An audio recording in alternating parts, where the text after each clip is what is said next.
You're looking at me like you've got a problem or something. Acting up here don't really mean unless you're going to fight in here now. Think that Jake would have enough time, seeing as he's already undersized. He's not a real heavyweight, and this is Anthony Joshua we're talking about. Punch, really.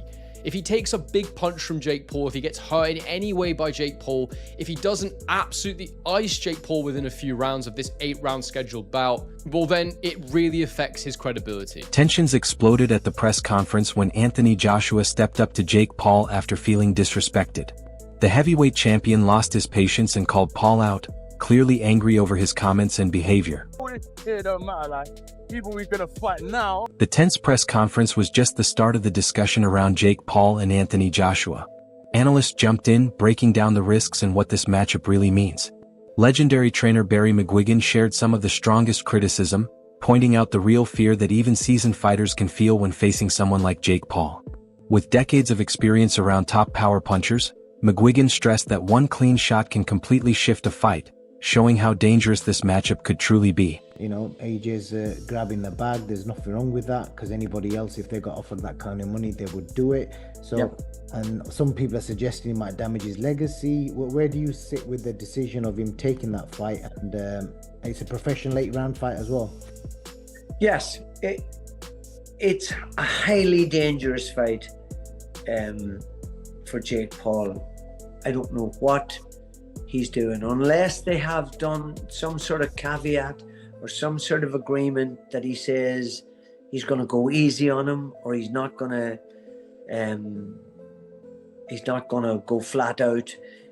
But you know, I've been tossing this up and down in my mind and trying to figure how, and under God, when he had agreed to fight someone like Tank Davis, who is, you know, several divisions below him. That's more like what Jake Paul does. And then he goes from there to fighting Anthony Joshua. I mean, just look at what happened to Francis Ngannou, who's a big, athletic, tough guy and had gone 12 rounds with Tyson Fury and given him a real ding-dong.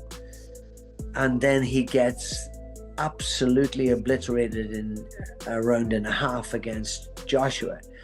That shows you, despite the fact that he's been knocked out since by Daniel Dubois, who could knock out anybody, by the way, in any weight division or in any era of the heavyweight division. He's such a powerful guy; he could knock anybody out if he hits them properly. But you know, it just seems utter madness. And Wade, host of the Wade Concept podcast, has revealed Jake Paul's hidden advantage for the Anthony Joshua fight. He says Jake has been sparring with several heavyweights to match Joshua's size, height, and experience. These sessions help Jake adjust to true heavyweight power while improving his timing and game plan. By working with fighters who resemble Joshua in key areas, Paul is getting ready for the specific challenges he'll face on fight night. Fight if you're Jake Paul, who hasn't fought someone in the top, realistically, the top 50. I know Tommy Fury is ranked in the top 50, but anyone that is a top 50 fighter, even in your weight class, let alone a top 10, top 5 heavyweight in Anthony Joshua, who was a 2-time heavyweight champion of the world. Can you get prepared for a guy like that if you brought in, let's just say, a deity, freaking Zeus, Hercules, whoever, to prepare you? Could you do it? I don't think that Jake would have enough time, seeing as he's already undersized. He's not a real heavyweight, and this is Anthony fucking Joshua we're talking about. But I will say there were rumors going around that Jake was not taking this fight as seriously as he needed to. That Jake was dilly-dallying, flying to go see F1 in Miami after his press conference, and then going to see his girl all the way in the Netherlands if she's trying to qualify for, I think, the Olympics or something else. There was this post from his girlfriend. I don't know if, again, this was in the Netherlands or where it was at, or maybe this is an old picture, but Jake flying around the world when he has a fight in about 4 weeks is probably not the greatest look, and it doesn't seem to make it look like he's taking it as serious as he needs to, locked away in the gyms of Puerto Rico. Now, again, that could have been a different picture. That could have been something else, but that's pretty shocking to see. With that being said, I want to push back on that because I do think Jake is taking this as seriously as he absolutely needs to, because this is not only the toughest fight of his career, it's the most dangerous to the longevity of his career, to his health and well-being. And so to do something like that, you need to bring in the best help possible to get ready. We already already heard that Jake Paul was preparing for Anthony Joshua by sparring the guy that Anthony Joshua was about to fight in Cassius Chaney. This gentleman right here, who was 24-3 from B-More, aka the DMV, and apparently is a top 100 heavyweight, even though it doesn't say he's actually a top 100 heavyweight. But that was Spencer Oliver, a former professional boxer and analyst, looks at the Anthony Joshua versus Jake Paul matchup from a different angle. Speaking on a panel, he said this fight carries more than just competitive meaning. It also represents a symbolic moment for the sport. Oliver compared the situation to Muhammad Ali's era, explaining that Ali often took unusual matchups that captured public interest and pulled in audiences far beyond traditional boxing fans.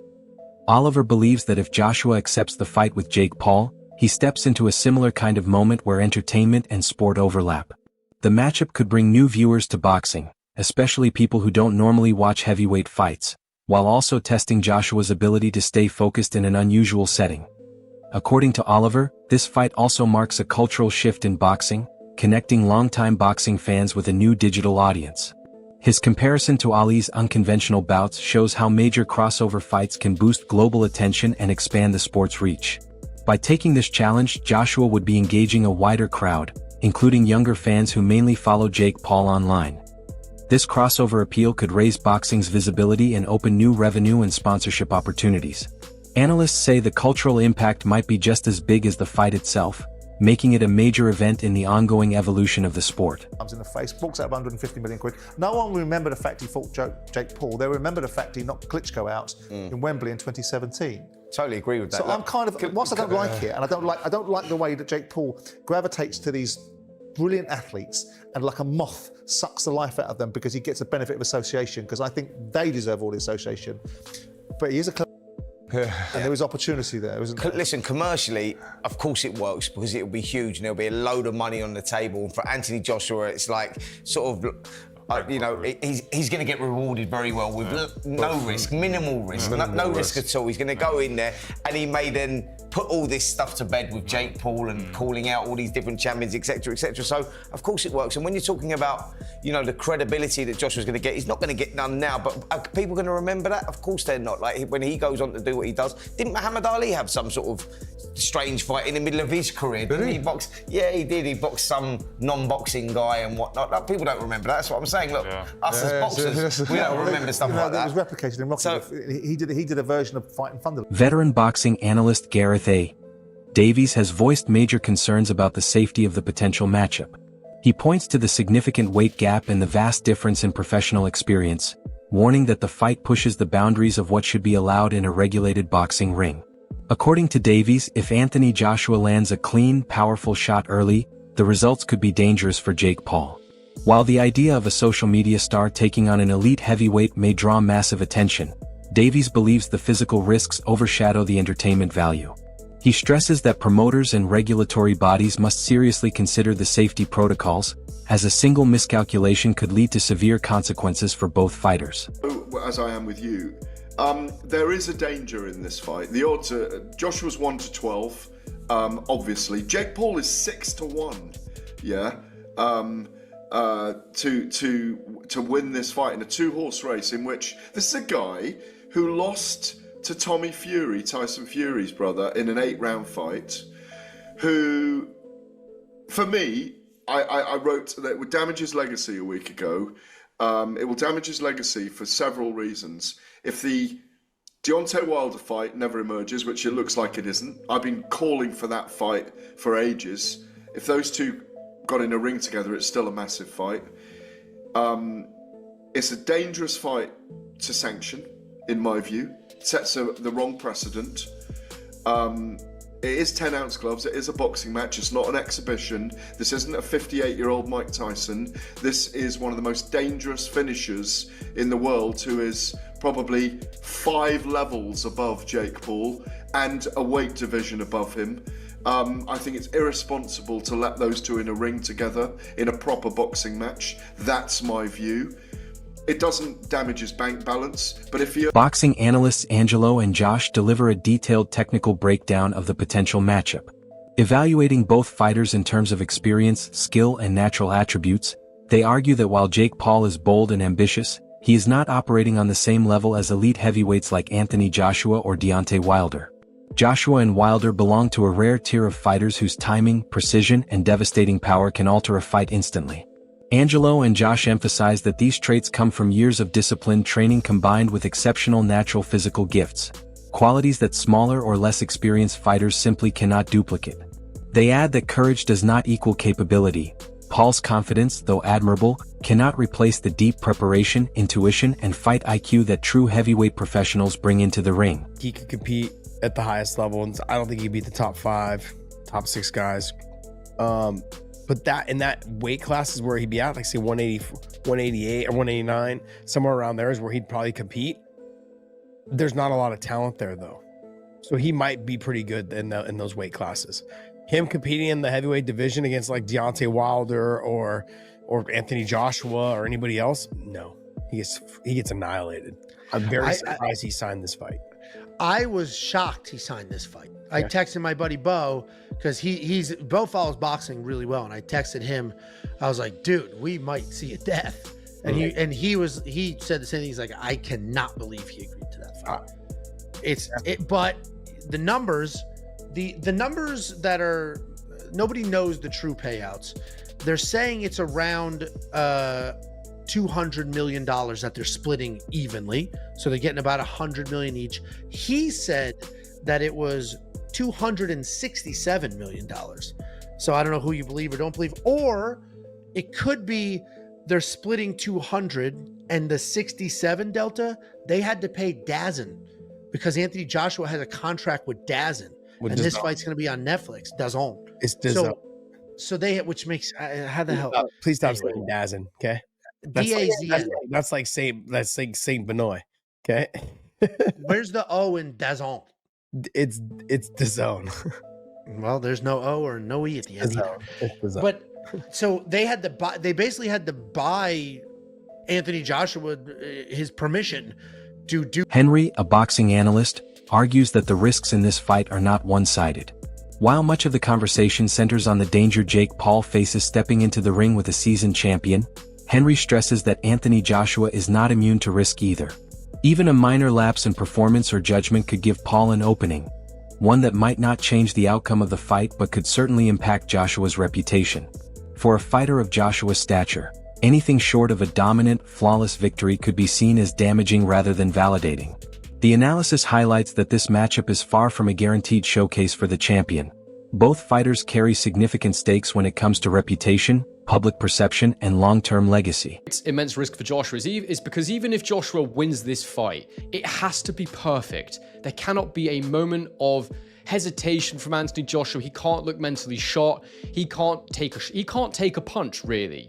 If he takes a big punch from Jake Paul, if he gets hurt in any way by Jake Paul, if he doesn't absolutely ice Jake Paul within a few rounds of this 8-round scheduled bout, well then it really affects his credibility. All the things that have ever been said about him, he's a hype job, he's been coddled. He didn't really want to fight Deontay Wilder when they were both in their prime. He's just a big bodybuilder, as Tyson Fury loves to put it. Anyone who's ever doubted him will have absolute ability to do so.